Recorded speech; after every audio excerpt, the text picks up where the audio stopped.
nós estamos iniciando hoje uma nova série de pregações. Vamos falar nos próximos dias, nas próximas semanas aí, sobre adoração, simplesmente adoração. Numa perspectiva muito mais intimista do que costuma se fazer. Normalmente nós atribuímos a ideia de adoração àquelas músicas, né? Eu lembro que na escola bíblica uma vez eu disse assim, qual é a diferença entre louvar e adorar? E alguém disse assim, eu sei. Eu digo, sim, pode falar. Ele faz, louvar é quando é aquela música bem alegre, e adoração é quando é aquela música bem devagar. Adoração, na realidade, é tão antiga quanto a existência humana. A adoração é a relação mais próxima com Deus. A adoração não tem muito a ver com cantar, pular, dançar. A adoração não tem muito a ver com se o ritmo é alegre ou se o ritmo é devagar. A adoração tem a ver com o que sai do seu coração e com o que entra no seu coração. Tem a ver com a forma como você se relaciona com Deus, como você vive com Deus, como você experimenta as coisas de Deus, como você se encanta com a criação de Deus e como você usa do poder que Deus lhe deu para dominar essa criação. Adoração tem a ver com o seu modo de vida. Adoração tem a ver com a sua intimidade, com a sua entrega, com a sua capacidade de reconhecer em cada ato de Deus um motivo para estar mais perto dele. Adoração tem a ver com a forma como você se liga com o seu Senhor, como você o reconhece, como você interage com ele e como você age em nome dele. Adoração não tem muito a ver, ou não tem quase nada a ver, ou não tem absolutamente nada a ver com a forma como cantamos ou dançamos. Porque tem muita gente que canta bonito dentro da igreja, que dança bonito dentro da igreja, que pula bonito dentro da igreja, que grita, que dá glória e que dá aleluias, mas não consegue se ligar com Deus, porque apesar de tudo isso, vive lá fora como se Deus não existisse. Adorar é viver com Deus. Não quero trazer aqui uma definição teológica apenas e ficar nisso, mas quero hoje, nesse estudo que vamos fazer, te convidar para ser, aquilo que Jesus disse à mulher samaritana, te convidar para ser um verdadeiro adorador, para saber que não há um lugar certo, nem um tempo correto, que há apenas um espírito voltado para Deus. Quando Jesus se encontra com aquela mulher samaritana, ele poderia invocar ali todo um conflito religioso ou um conflito moral para destruir aquela mulher, mas ele invocou para aquele momento uma relação espiritual com o Pai e disse àquela mulher, olha, apesar de você ser uma mulher que já viveu com 5 homens e agora está aí no 6º homem e ainda assim esse cara não é teu marido, apesar de você ser uma mulher samaritana, apesar de todos os problemas de tua vida, eu quero simplesmente uma coisa, te ensinar a adorar, porque o que Deus busca são os verdadeiros adoradores, e não é aqui neste lugar, nem em Jerusalém, nem em lugar nenhum que se deve adorar, mas ao contrário, nenhum lugar específico ele quis dizer, mas ao contrário, é ter um coração voltado para Deus. Se nós olharmos, desde os primeiros momentos lá em Gênesis, a adoração já vem aparecendo como forma de relação com Deus. Adão e Eva, nas suas conversas no fim de tarde com o Senhor, depois o sacrifício de Caim, Abel e Noé, os primeiros personagens bíblicos que prestam sacrifício ao Senhor. Os dois primeiros em agradecimento pelas bênçãos que Deus havia lhe dado. Noé, pela salvação que Deus lhe operou na sua vida. Mas se você for prestando atenção em todos os livros da Bíblia, em algum momento tem alguém lá vivendo um momento de adoração, vivendo um momento de reconhecimento de Deus, vivendo um momento de apreciação da presença de Deus. E é esse tipo de adoração que eu quero falar um pouco. Quero começar com algumas ideias aqui, que são passadas especialmente no Velho Testamento. Eu estava com muita saudade de pregar no Velho Testamento e hoje eu vou fazer isso, né? No Velho Testamento, algumas palavras definem a adoração. Eu quero chamar a atenção para duas: Shá e Abad. A ideia do Shá é alguém que se inclina, alguém que se prostra diante de Deus. Essa palavra é constantemente usada no Velho Testamento por praticamente todos os autores e em praticamente todos os 37 livros do Velho Testamento. Shá significa humilhar-se na presença de Deus, significa inclinar-se, significa reconhecer a grandeza dele e reconhecer a nossa pequenez. Shá significa adorar a Deus como quem chega diante de um rei. Sabe, daqueles reis medievais que você precisa se inclinar na presença dele. Então é o reconhecimento da grandeza de Deus. Mas a palavra mais frequentemente usada no Velho Testamento para adoração é Abad. E Abad quer dizer servir a Deus, servir como um escravo, servir sem esperança de nada em troca. Na realidade, Abad é fazer uma escolha de qual poder exercerá força sobre a minha vida. Olha como é profundo isso. A palavra adoração no Velho Testamento tem a ver com fazer uma escolha sobre qual sistema ou qual estrutura de poder terá força, exercerá força sobre a minha vida. Para adorar, então, nós somos chamados a fazer uma grande escolha. Escolher entre a estrutura de poder espiritual e a estrutura de poder mundana ou material. Ou seja, sendo mais claro ainda, adorar no Velho Testamento e também no Novo significa ter a ousadia de obedecer a Deus em lugar de obedecer ao mundo. Ter a ousadia de obedecer a Deus em lugar de obedecer às minhas próprias vontades.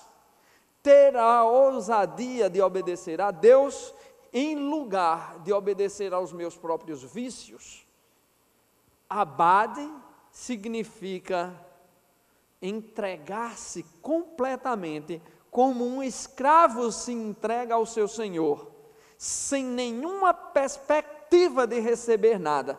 Mas esse não era qualquer escravo, porque há uma diferença quando a gente fala em escravidão aqui no Brasil, é que a gente tem aquela noção dos negros na senzala, sendo açoitados e maltratados.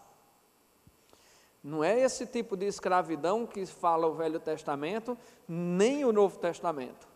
O escravo na Grécia Antiga, assim como o escravo em Israel Antigo, era alguém muito bem tratado, inclusive, às vezes, o melhor amigo do seu amo.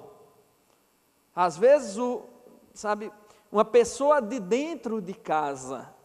É o caso, por exemplo, de Onésimo, que leva aquela cartinha a Filemon, lá no Novo Testamento, aquele bilhetinho lá de Paulo a Filemon. Era um escravo que vivia dentro da casa de Filemon, traiu Filemon e depois retorna com uma carta de Paulo dizendo: Filemon, receba Onésimo como receberia a mim. E se ele te deve alguma coisa, põe na minha conta. Paulo estava se referindo a que nada, absolutamente nada, poderia ter mais significado ali do que o amor que unia aqueles dois homens, o vínculo da amizade que unia aqueles dois homens. Então a ideia de escravo aqui, em abade, na palavra abade, é a ideia de uma escolha voluntária, é a ideia de um amor voluntário. Então, gente, vamos começar essa série sobre adoração, tendo em mente uma coisa: adorar é fazer escolhas entre obedecer a Deus e obedecer a outra coisa qualquer que não seja Deus.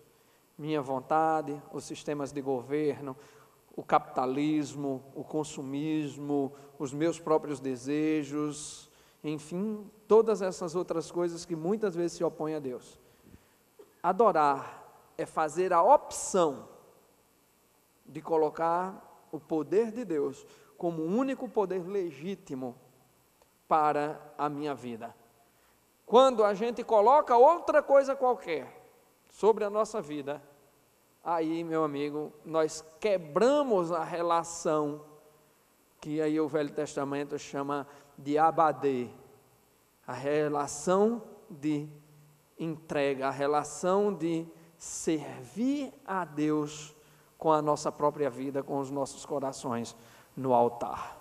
No Novo Testamento, frequentemente nós vemos a palavra dolos, para se referir àqueles que servem a Deus também como escravos.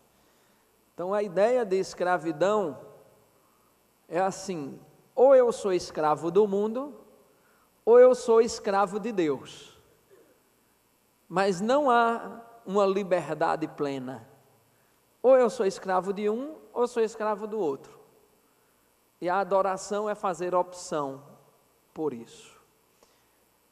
Aliás, a palavra adoração no Novo Testamento é latria. Hoje estou dando aula de linguística aqui, né, gente? É porque eu estou meio empolgado com esse tema. Latria significa uma espécie de prisão voluntária. As pessoas não dizem assim, eu sou chocólatra, ou alguém diz, fulano é alcoólatra.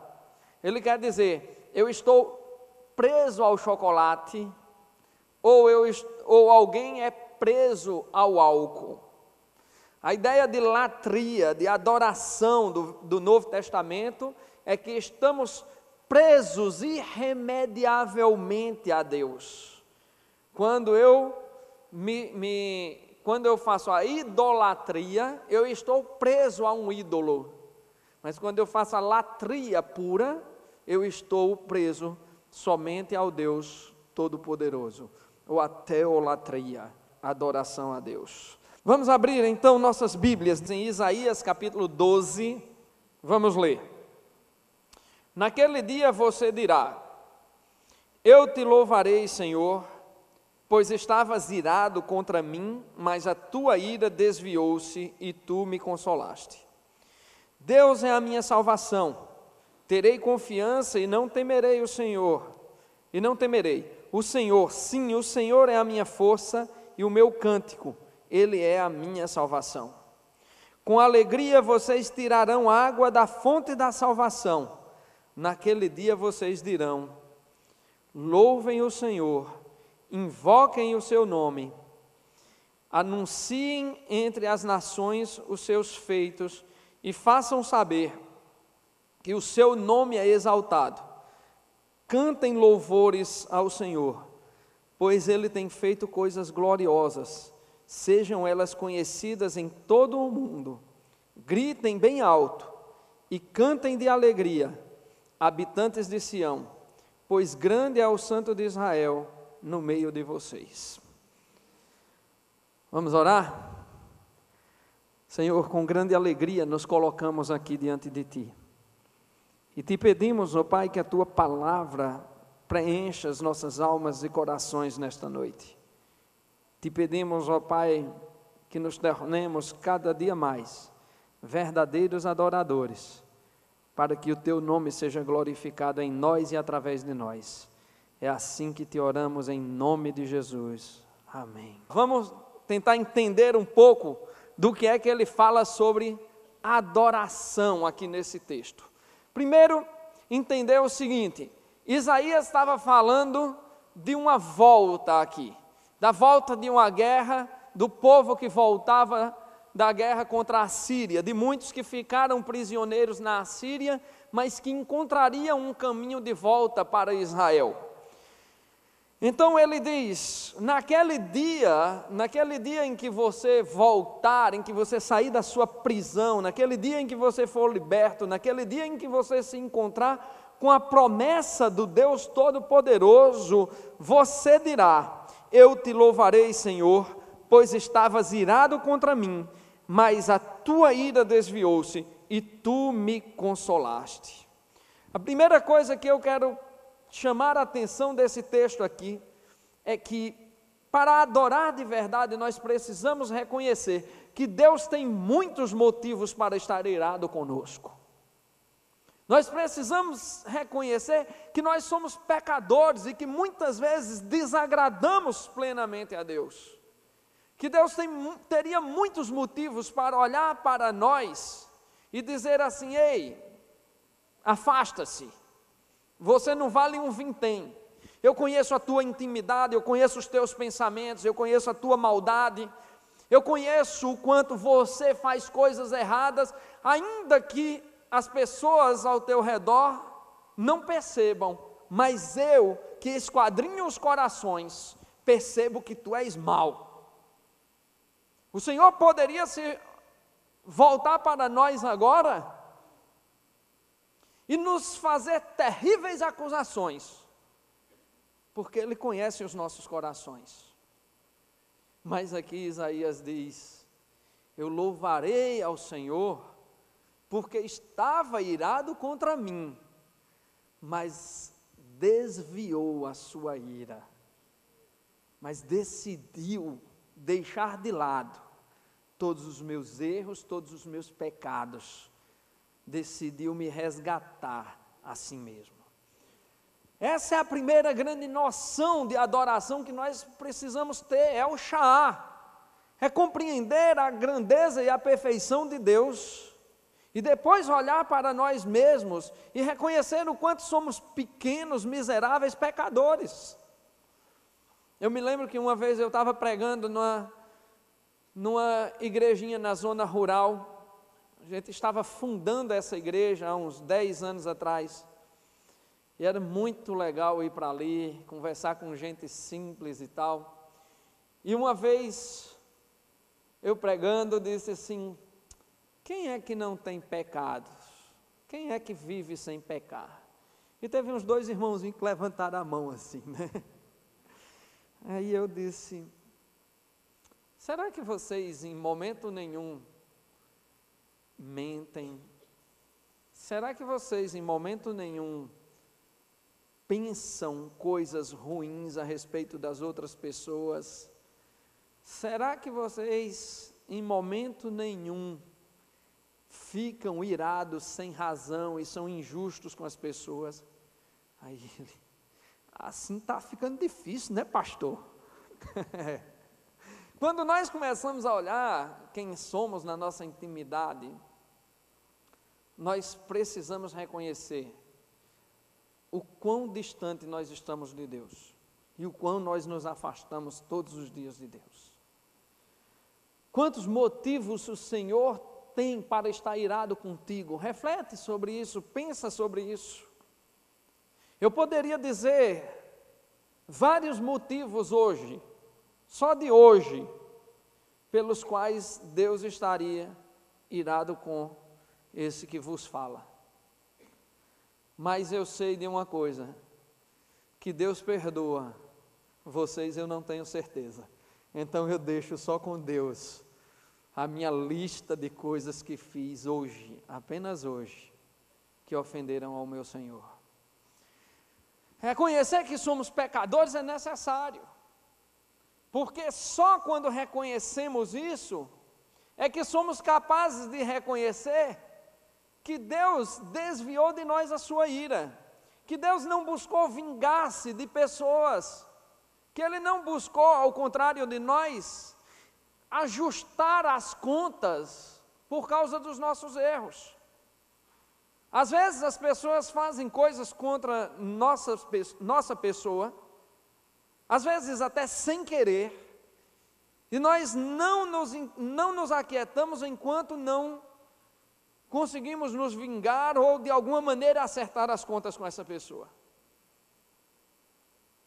Eu fico pensando, qual é a nossa moral para rezar, para orar a oração do Pai Nosso? Para dizer a Deus: Pai, perdoa-nos assim como temos perdoado aqueles que nos ofenderam.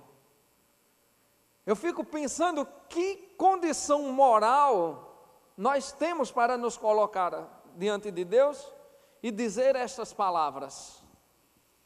Porque se Deus me perdoasse, da mesma maneira como eu perdoo as pessoas no trânsito, eu vou dizer, eu estava frito.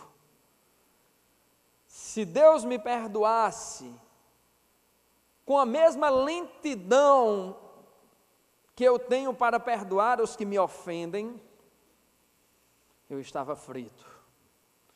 E no entanto o profeta Jeremias diz que a cada manhã as misericórdias do Senhor se renovam sobre as nossas vidas, que elas não têm fim, renovam-se a cada manhã. Então o Senhor é extremamente gracioso conosco todos os dias, misericordioso, e aqui Isaías está colocando isso como o primeiro grande motivo de adoração. Reconhecer quem sou, para então poder entender a grandeza do que Deus faz comigo. Sabe, queridos, eu conheço algumas pessoas que eram crentes, que eram devotas, que viviam dentro da igreja e que por algum motivo se revoltaram com Deus. Conheço, por exemplo, um rapaz que achou injusto da parte de Deus que sua mãe morresse de câncer. E por isso ele desviou-se e ele tem raiva de ouvir o nome de Deus. E eu fico pensando, é muita falta de consciência, é muita falta de reconhecimento, nem tanto do que Deus é, mas principalmente do que nós somos. Porque quando nós entramos numa postura como essa, de nos revoltar contra Deus, nós não estamos deixando de reconhecer, de certa maneira, a grandeza de Deus. Porque se nós estamos considerando que Ele é responsável pelo mal que nos aconteceu, nós estamos reconhecendo que Ele é grande. Mas estamos deixando de reconhecer quem nós somos diante de Deus. E querendo olhar para Deus como se nós fôssemos justos ou merecedores. E aqui Isaías chama a atenção.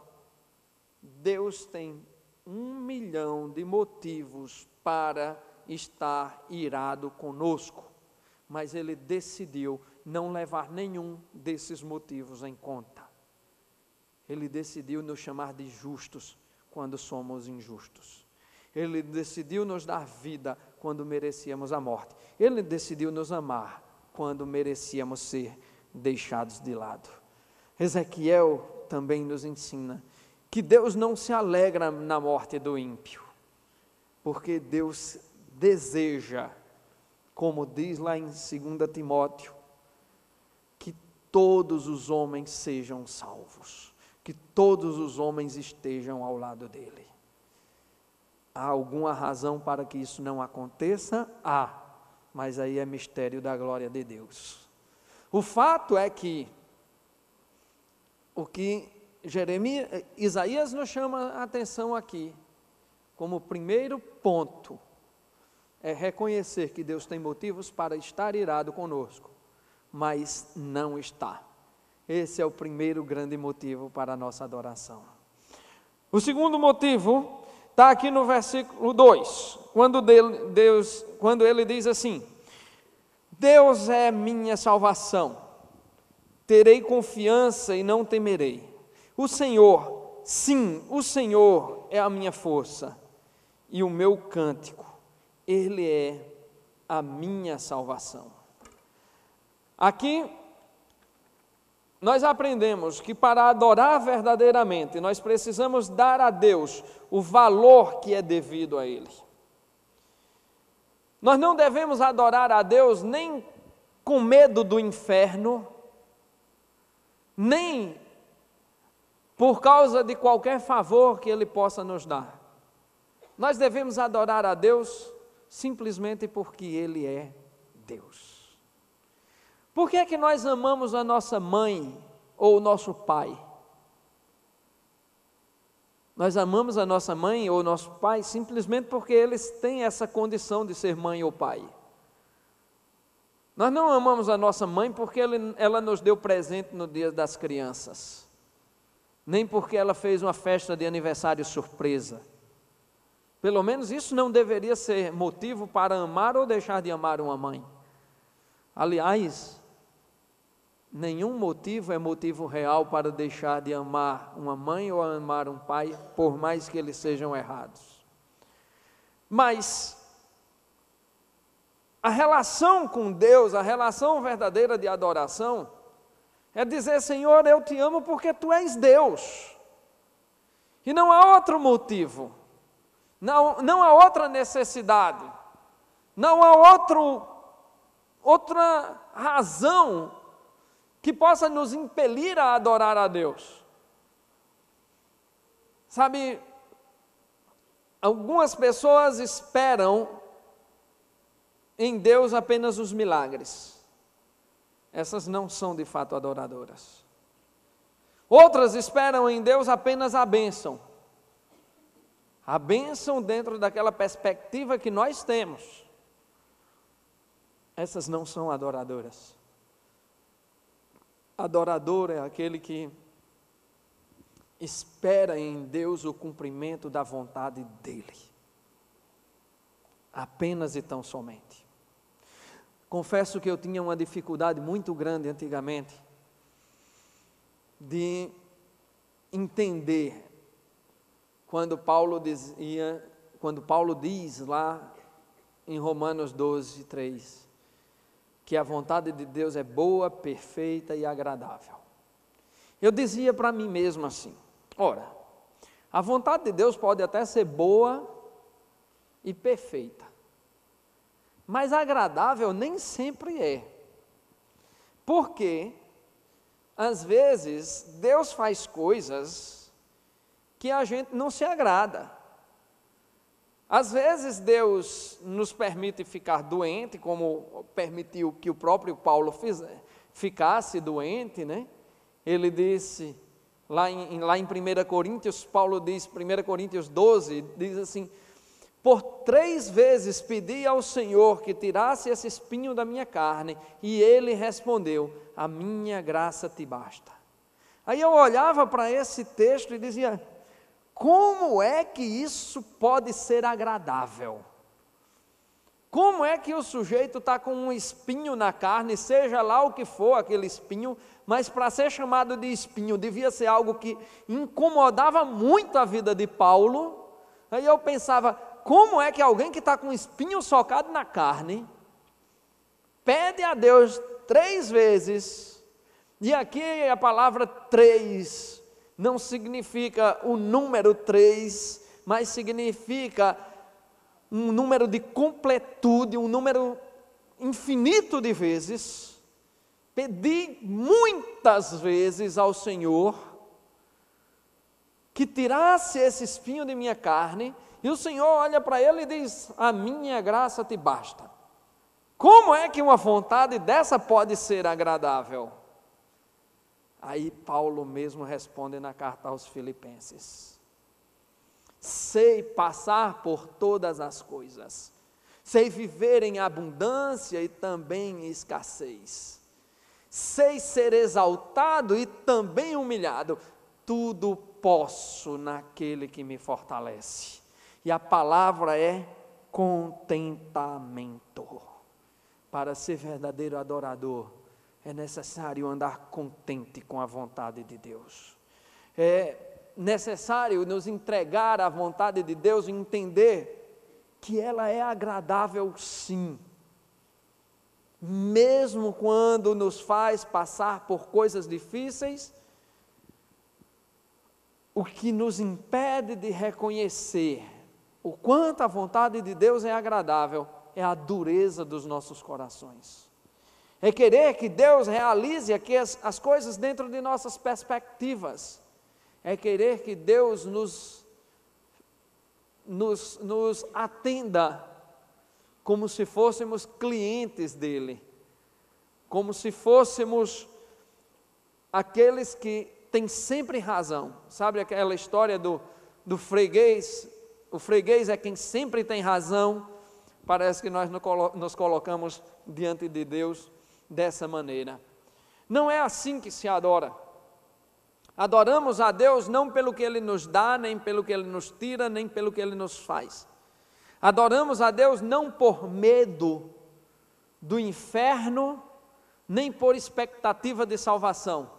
Adoramos a Deus porque Ele é Deus, porque Ele é soberano, porque Ele nos ama e porque Ele nos capacitou a amar. Em 1 João 1,18 diz que nós amamos porque Ele nos amou primeiro, e o seu amor nos deu capacidade de amar. Então, gente, adoração tem a ver com essa ligação que fazemos com Deus pelo simples fato de que Ele é Deus. Chega dessa perspectiva mundana que criamos para o nosso Evangelho.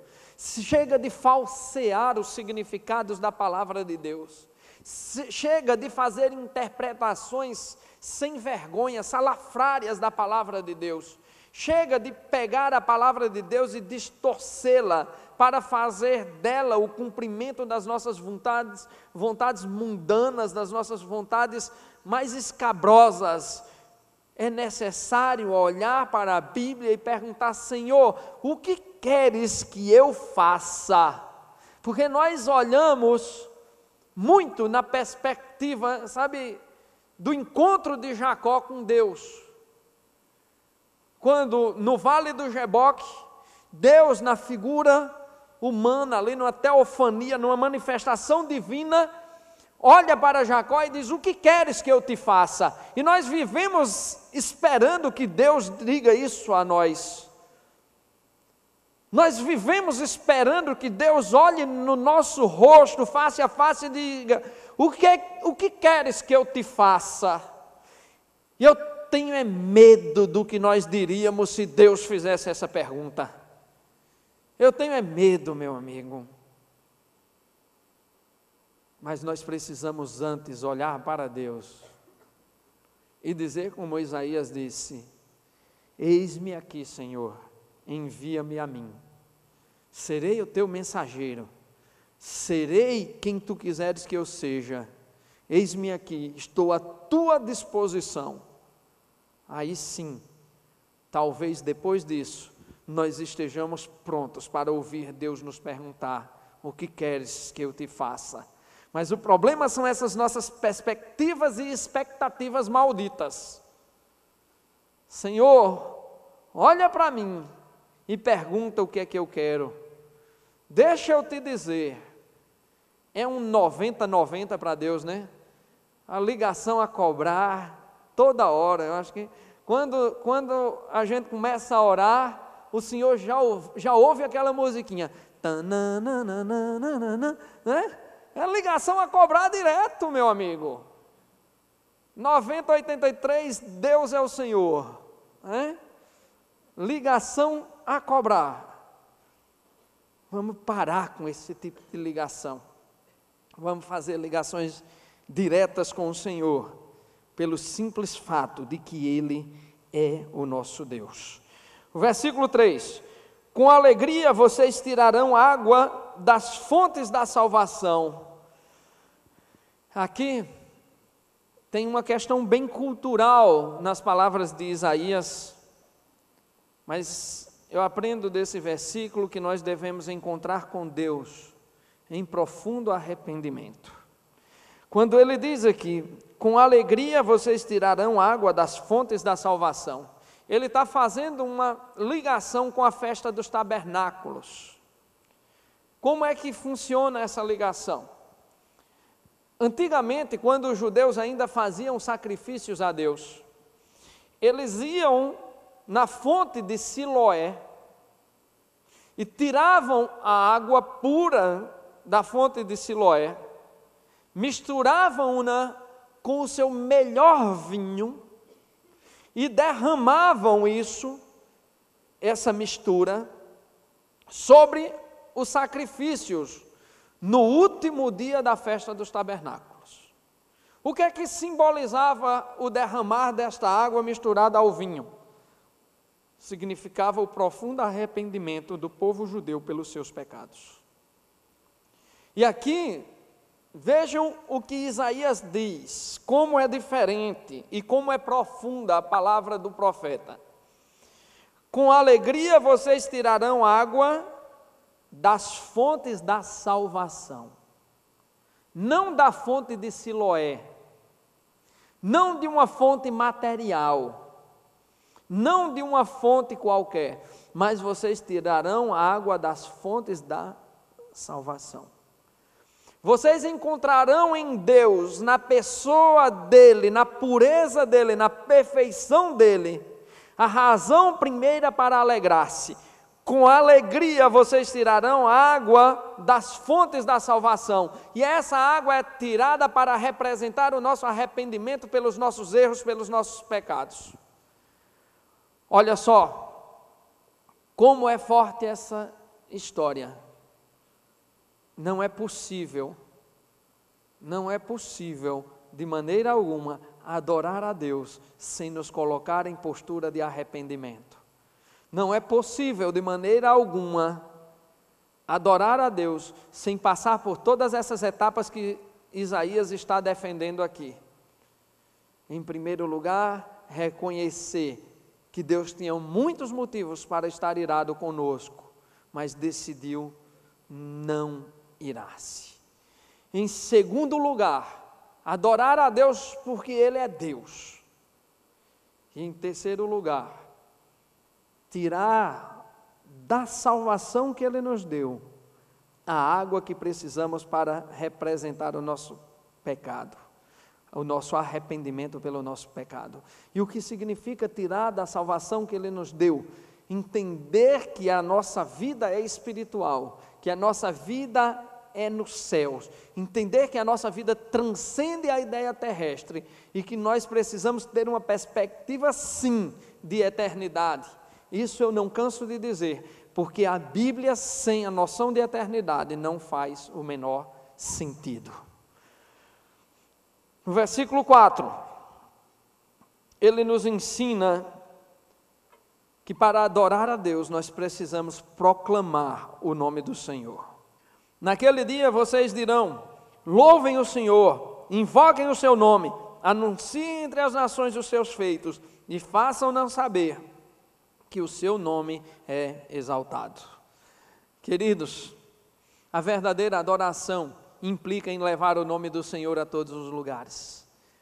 É muito estranho encontrar com pessoas que são crentes, que só têm a coragem de abrir a boca para dizer eu sou crente, quando vê que tem outro por perto. E olhe lá, porque ainda diz assim, eu também sou. Sim, tu és o quê? Eu também sou crente. Ah, sim. Não, nós não somos simplesmente crentes, nós somos adoradores. E que palavra mais linda para um adorador do que o nome do Senhor em seus lábios. Se queremos ser verdadeiros adoradores, temos que ser proclamadores da fé. teremos que exaltar o nome do Senhor, temos que mostrar a todas as etnias, a todos os povos, a todas as nações, que o nosso Deus é exaltado, que o nosso Deus é Senhor, que o nosso Deus é maravilhoso, numa perspectiva de um Deus que cuida de perto, de um Deus que se aproxima, e não apenas numa perspectiva como está sendo pregado nos rádios e na televisão, de um Deus que dá coisas e faz coisas, mas num Deus que é pessoa presente, que é pessoa real, que é pessoa envolvida com nossas vidas. Queridos, ser verdadeiro adorador implica em obedecer aquilo que Paulo diz em Romanos 1,18: não me envergonho do Evangelho, porque ele é o poder de Deus para a salvação de todo o que crê, primeiro do judeu e depois do gentio. Meus queridos, quantos de nós, às vezes, se consideram adorador por estar dentro da igreja, mas quando chega lá fora não tem a ousadia de falar em nome de Deus? Por uma entre duas razões: ou porque não quer mudar a sua vida para dar testemunho de filho de Deus e prefere viver como se Deus não existisse, ou simplesmente porque tem medo de ser retaliado dentro do seu trabalho, dentro da universidade ou dentro de qualquer outra coisa. Pois eu digo a vocês, que aquele que com seus lábios negar ao Senhor, o Senhor os negará na hora do juízo. E negar ao Senhor é silenciar quando se deve falar, é calar-se quando deve proclamar. Não faz sentido que um adorador esteja calado. Um adorador precisa exaltar o nome do Senhor, precisa falar do Deus a que serve. Porque quando nós não falamos de Deus, é porque não reconhecemos como Deus, porque não entendemos as suas maravilhas. Você já se deu conta de quantas coisas o Senhor já fez por você hoje? Às vezes nós não paramos para pensar, e nós só vemos Deus quando Ele nos livra de uma bala, ou quando Ele nos livra de um acidente, ou quando Ele nos dá um prêmio, ou quando Ele nos dá alguma coisa. Mas Deus esteve hoje com você. Deus te deu o que comer, o que beber, o que vestir. Deus te deu ar para respirar. O salmista diz que se por um minuto o Senhor tirasse de nós o seu sopro, nós voltaríamos ao pó. E Ele não tirou o seu sopro de nós. Hoje, novamente, como anunciado nas lamentações de Jeremias, as misericórdias do Senhor se renovaram sobre as nossas vidas e nós vivemos. Isso é motivo suficiente para você sair daqui e exaltar o nome desse Deus e falar em nome desse Deus para todos ao seu redor e não se envergonhar de servir ao Senhor do universo, porque o Senhor afastou da sua vida a ira.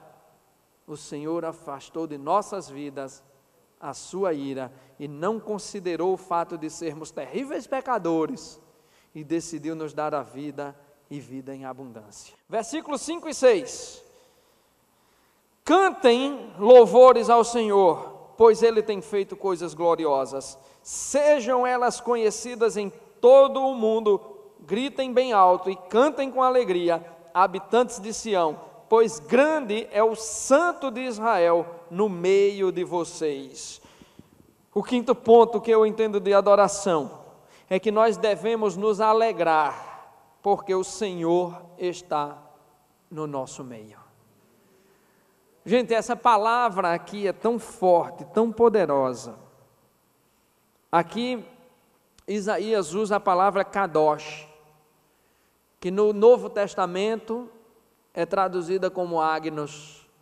E isso significa um Deus separado, inacessível, um Deus que deve ser temido.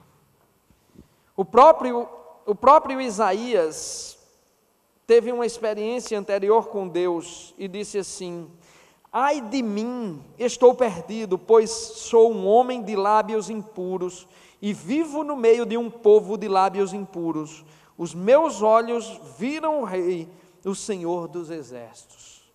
A palavra Kadosh impunha um medo tão grande desse Deus que era inacessível, desse Deus tão poderoso, que eles tinham a certeza de que quando vissem Deus, chegaria a hora da sua morte, e pior do que tudo, da sua condenação e da sua desgraça, porque encontrar com o Kadosh, com o Santo dos Santos, era encontrar-se com a miséria do meu pecado, era ser condenado, porque a santidade de Deus não admitiria o meu pecado. Mas aqui Isaías usa uma expressão que frequentemente se vê no Velho Testamento: pois grande é o Santo de Israel no meio de nós. E aqui é como se ele dissesse: grande é aquele que é separado, mas está no meio de nós.